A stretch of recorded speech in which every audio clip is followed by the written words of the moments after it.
Segunda Pedro,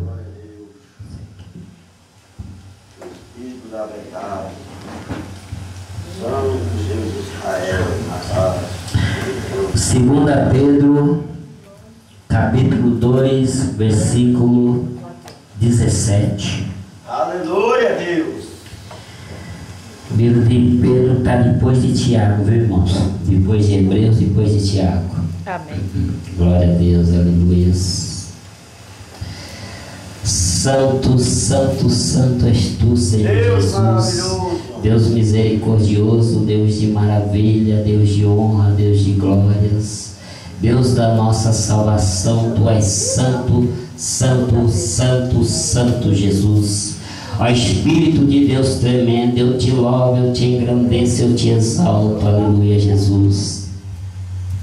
Irmão, 2 Pedro, capítulo 2. 2 Pedro, capítulo 2, versículo 17. A palavra de Deus diz assim: esses são fontes sem águas, nuvens levadas pela força do vento, para os quais a escuridão das trevas eternamente se reserva, porque falando coisas muito arrogantes, de vaidades, engodam com as concupiscências da carne, e com dissoluções aqueles que se estavam afastando dos que andam em erro, prometendo-lhes liberdade, sendo eles mesmos servos da corrupção, porque de quem alguém é vencido, do tal faz-se também servo. Porquanto depois de terem escapado das corrupções do mundo, pelo conhecimento do Senhor e Salvador Jesus Cristo, forem outra vez envolvidos nelas e vencidos, tornou-se-lhes o último estado pior do que o primeiro. Amém, irmãos? Podemos nos assentar em nome de Cristo? Vamos nos assentar e vamos dar uma salva de palmas para o Espírito Santo de Deus.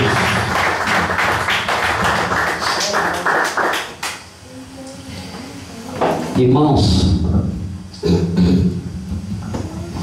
a palavra de Deus aqui, aliás, o livro aqui, ele fala sobre os falsos mestres e enganadores. É que o que hoje em dia nós estamos vivendo muito. Naquela época já existia, e hoje em dia existe mais ainda. Porque aqui no versículo 17 diz assim: esses são fontes sem águas, nuvens levadas pela força do vento, para os quais a escuridão das trevas eternamente se reserva. Porque o que nós temos visto hoje em dia, né, irmãos? Nós temos observado a corrupção dentro das igrejas, as mentiras dentro da igreja, o rendimento de bens materiais, arrancando dinheiro da fé dos irmãos, tem crescido cada vez mais.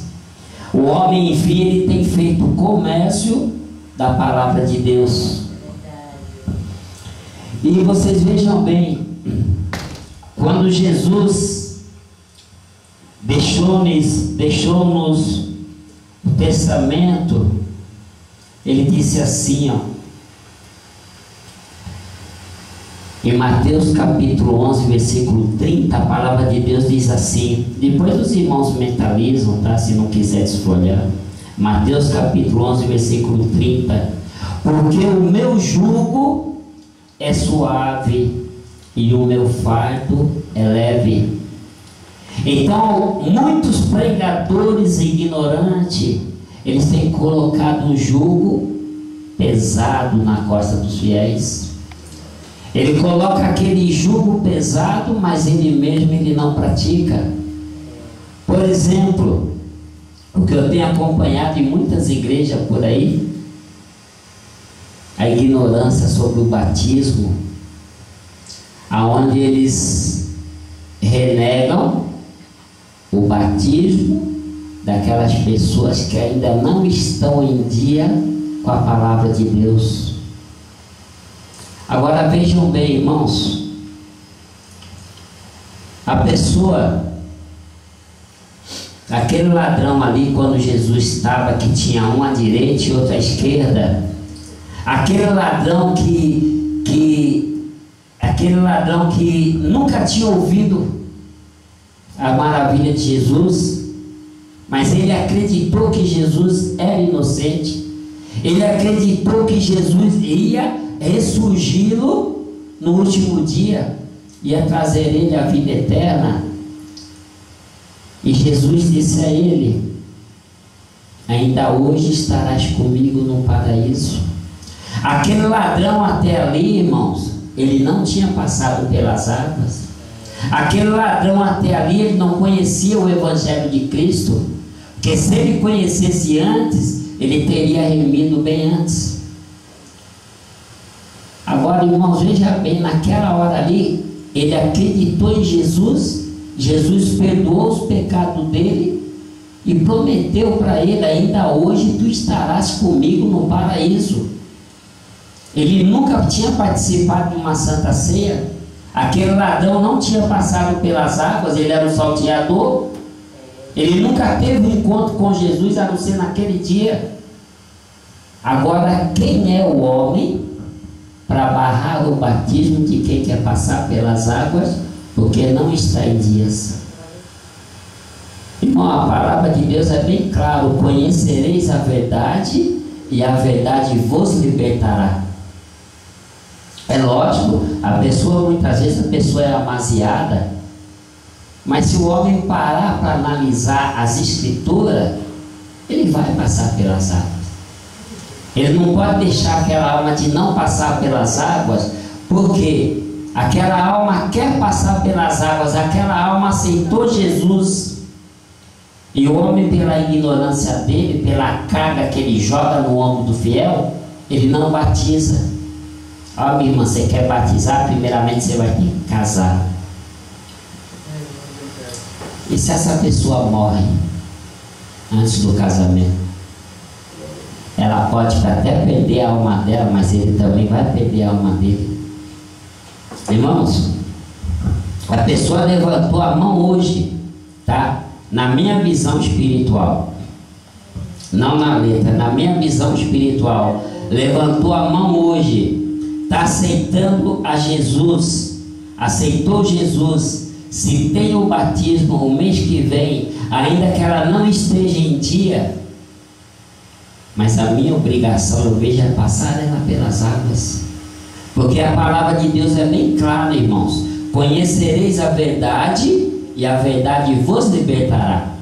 Quando aquele irmão começar a conhecer as verdades, logicamente que ele vai tentar pôr em ordem tudo que ele precisa. Se ele precisa casar, ele vai casar.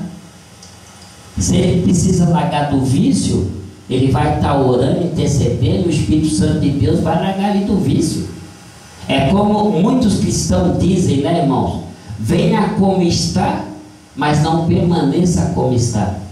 Você vem, a palavra foi plantada, mas o Espírito Santo de Deus é que vai dar o crescimento. A semente foi colocada, mas é Deus que, o Espírito Santo rega, e Deus, ele dá o crescimento. O Espírito Santo, ele está encarregado de dar o entendimento. O Espírito Santo, ele é encarregado de nos dar a temência devida ao nosso Senhor Jesus Cristo. Então, aí o que acontece, né, irmãos?